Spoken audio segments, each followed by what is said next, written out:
Hello. Hello. Yes, I'm all soft and squishy. Oh, dear. I have a way with words. You certainly do, don't you? Let me say, welcome to the show, John Lydon. How the devil are you, sir? It lives. It lives. It does live in many different incarnations, and it's been living forever. What do you mean by show? It's this little thing we do. You have, because I'm of a similar age to you, and I can remember you doing that thing on the telly a long, long time ago, and I could just remember the reaction of my parents and grandparents. So I am of that age, and ever since that moment, that was when I sort of started buying the records, and just sort of I've followed your career path with interest. And what a career path you have had, haven't you, John? Well, I ain't done it the easy way. And I've made a few enemies along the way, but you know, that's more fool them, because I'm a good fella at heart. Well, this is one of the quotes that I've dug out. Is I think it was Razor Ruddock said that when you get past those scary eyes, he is quite a nice person. Past my hard eyes? Damn him! Doesn't he know I've got eye problems? Oh dear. It's one thing after another with you, isn't it? You've managed to. You're one of these people who can reinvent themselves. One minute you're swearing on the telly, next minute you're selling as butter to farmers' wives, and a million and one things in between. And now you have come back with a live tour for Public Image Limited and a new album as well. So what on earth, at your time of life, same as my time of life, has made you decide to do that? For me, I'm not selling you a pile of lies. I never have done, I never will. I tell it like it is, and if you don't like it, you can go stuff yourself. You know, that's it. I play by my own rules, and my rules are very fair and open-minded. I have a sense of values. I won't do no one any wrong. I won't steal from them, and I certainly won't harm them. And those are the rules I play by. So it's quite easy for me to tiptoe through the tulips of life. And I find no flaws in my character because of that. I'm open-minded. I have to be. Is there anything that you want to have a crack at that you haven't done? Is there any? Have you got? You seem to have done just about everything. Is there anything you'd really like to have a crack at? Well, I mean, I've been forced into a lot of manoeuvres there because of the financial restrictions. The record labels, God bless their lousy souls, and I'm really pleased they've all fallen apart, the large ones, the corporations we're talking, made life really hell for me.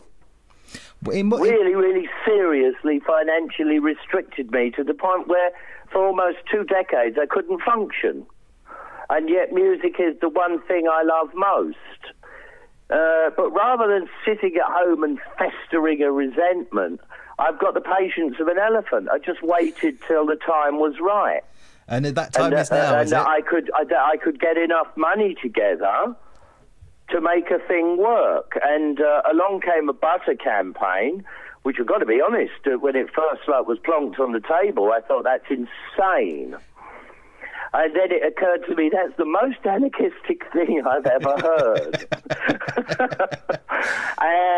And then we opened talks with them and found them to be absolutely trustworthy people. Right.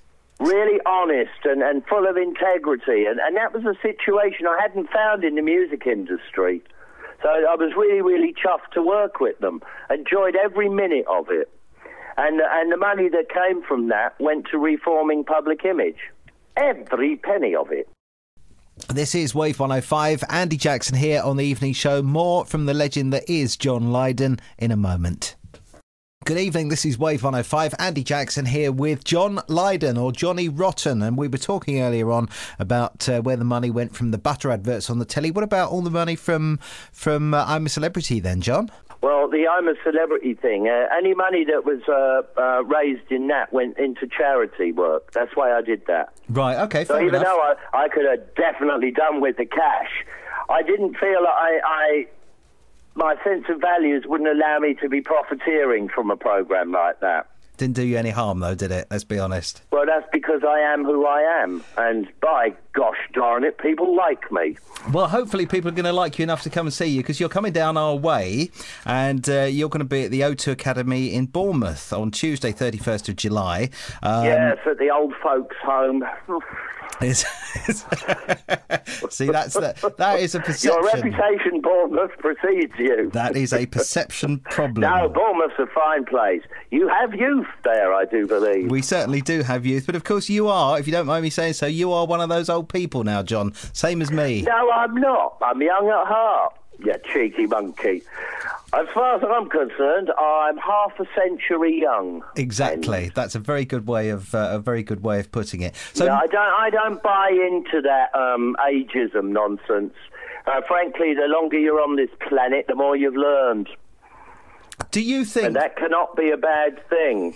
Do you think... And if you resent your life by 50, well, you've done something wrong. Change it. Do you think things would have been different if the internet had been around back in the days of the Sex Pistols, when anybody could just release a record, and if it was good... No, listen. 30 years ago, the internet was as free as it is today. It wouldn't have worked, because none of us would have had any idea of what it was. All right? I understand. You've got to know that our generation are technologically stupid. Well, you've got your... It is a fact. You have your own website. You had to be brought up through the school system, really, to have an affinity to it. You have your own website, you know, so when you can't we were be young, that... none of us understood algebra or the binary system. It didn't make no sense because it wasn't related to anything. But you do have your own website, so you can't be that technologically unaware. Let's put it that way, then. Well, that's in light of the agendas put forth by so many others out there. There's so many lies on the internet that you have to find a way of stopping it, of bringing it back down to reality. And so we have a website. And no, I do not sit at home organising it myself every night. I have friends who do that. And God bless them. One of them is Scott Murphy, and he's from Glasgow, and he's saved my neck internet-wise. We're not going to see you on Twitter then, John? You're not going to be Twittering then? Oh, for God's sake, I don't even know what it is. How very... Sounds like a Benny Hill song. John Lydon with us tonight on the evening show. This is Wave 105. More from him in a couple of ticks. This is Wave 105. Andy here on the evening show every night from 8 till midnight. My very special guest tonight, the highly entertaining John Lydon. And we were talking earlier on about your dislike and ignorance of the internet. But there is that thing on there called the Facebook. And we've got some more questions that have come in. There's also a thing called porno. Well, so I hear. There is... Well, that's what I learned from. But then they now charge you on all those sites. What a fraud. I have some interesting questions that have come in via the wonder of the internet. Can I just throw a couple of these at you, if I may? Yes. No, I'm not bald is the answer to number one. Do you still enjoy doing Sex Pistol reunion gigs? Asked Steve King. I don't see it as a reunion. We reformed. Have you? And we had to clear up a lot of personal issues and animosities amongst ourselves, and didn't want it to go by the way.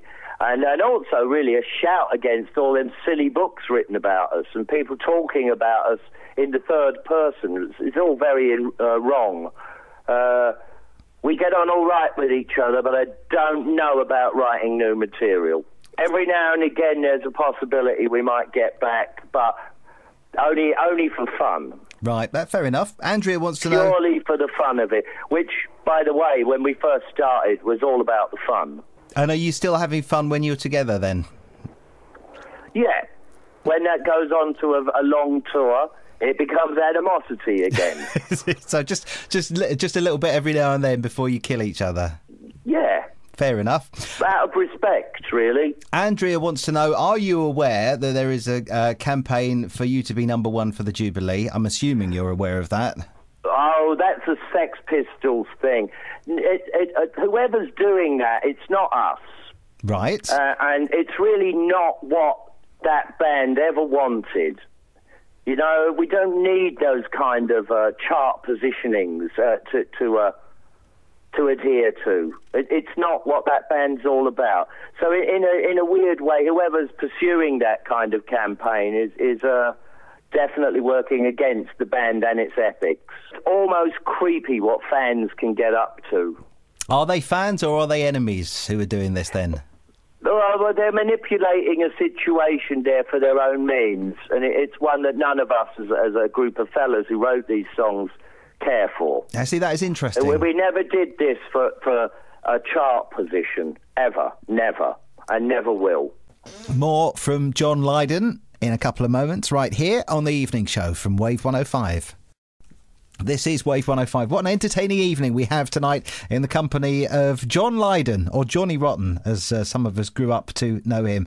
More from Facebook. Charles Elder wants to know how you're going to be spending the Jubilee weekend, John. When is that? And that answers your question, really. I think it does. Denise says, when you're in the jungle on I'm a Celebrity and your subsequent programmes about nature, do you wish that you had followed a career in the natural world? You have an affinity with all that is natural, says Denise. I mean, I'd love to do more programmes like that. I love it. I love nature. Before the jungle, I wasn't too sure about it at all, but I learnt so much.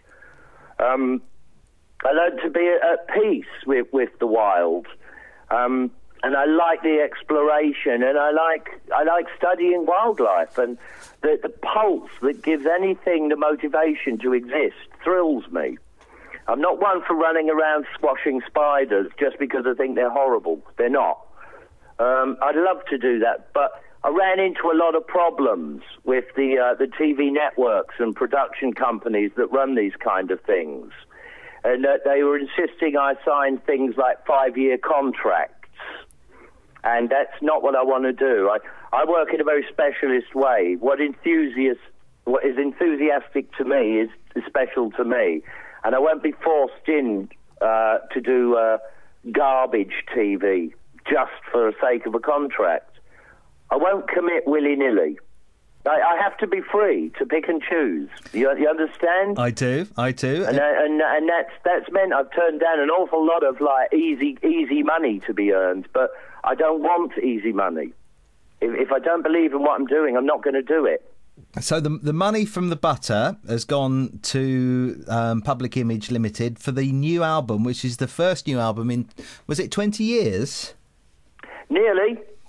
What a crime to keep someone as talented as me away for so long. I mean, there's been musical interludes, you know. I worked there with Left Field and things, but it's been very, very difficult. Very, very difficult to try to get myself out of the financial burden that the record labels placed on me. On the subject of the new album, then, obviously it's not released till May the 28th. I've not heard it. What can you give us a clue as to what people can expect when they download it or buy it? Then, in that case, well, don't complain that it's too long. You know, right. You're lucky that I only limited it to 12 songs. And a most excellent piece of work, probably the most enjoyable yet. Really. Yeah, really. So in an odd, weird way, the break, if you want to call it that, has paid dividends because I was so biting at the bit to get new ideas and new songs out. And working with the Pill band is a wonderful thing. It's a reward, an absolute reward, and makes me quite tearful. Got to be honest, because it's I'm so emotionally attached to it and to the chaps, and the amount of work and care we put into producing this and writing songs. It's very, very rewarding. And in the 30 years of being in the music industry, this is probably my best moment right now, and I can't wait for the next 50 years. If you have just joined us, it's John Lydon with us tonight on the evening show here on Wave 105. We'll chat more in a moment. Wave 105 on the evening show with Andy Jackson talking to John Lydon tonight. Public Image Limited have a new album coming out on May the 28th. What can we expect to hear on the album then, John? It's completely original, as you would expect, and full of surprises. They're not short of a word or two. So, do I get the impression that there's not going to be a huge amount of radio airplay then? In that case, Oh, who knows? Who runs these institutions and organisations? Who knows? It's so difficult to get through the agendas. I'm sure you'll do fine. I'm sure you do fine. No, it's irrelevant to me. It's, look, if you want to hear what we're up to, please give it a listen. You will be rewarded, but nobody's twisting your arm here, and I'm certainly not going to pay a fortune for radio backers, because I'm outside of that, what I call the system. I'm outside of that. I'm not interested in promoting in that way. I love talking. I'll talk to anyone. You certainly are. You certainly do get a gold medal for talking, I must say, John. People can come and see you live. Aren't you the witty one? People can come and see you live at the O2 Academy in Bournemouth, Tuesday the 31st of July. I'm sure it's going to... It's a little hall. Boys and girls out there, when they say O2 Academy, don't be imagining an aircraft hangar. I'm sure people will be delighted. It's nice and intimate, just exactly what Pill and its fans love. OK. Final question for you from Rob off of Facebook. Marmite or marmalade? Neither. Well, Marmite, definitely not. That stuff's horrible. Bovril any day beats that to death. Even an OXO cube will beat Marmite. But the marmalade, kind of not my taste, but it's all right. It depends if you've got, like, a bad enough hangover and there's nothing left in the cupboard. John Lydon, it's been fascinating talking with you. It was... It was a chat that I was looking forward to with a little trepidation, but I have to say it's been highly entertaining. Good. And thank you for joining us tonight. Right, remember this. We are teenagers. We are the ageless. Have a good rest of your another 100 years. Thanks for talking to us tonight. Cheers. May the road rise. The enemies always be behind you. May they scatter, flutter, butter and shatter.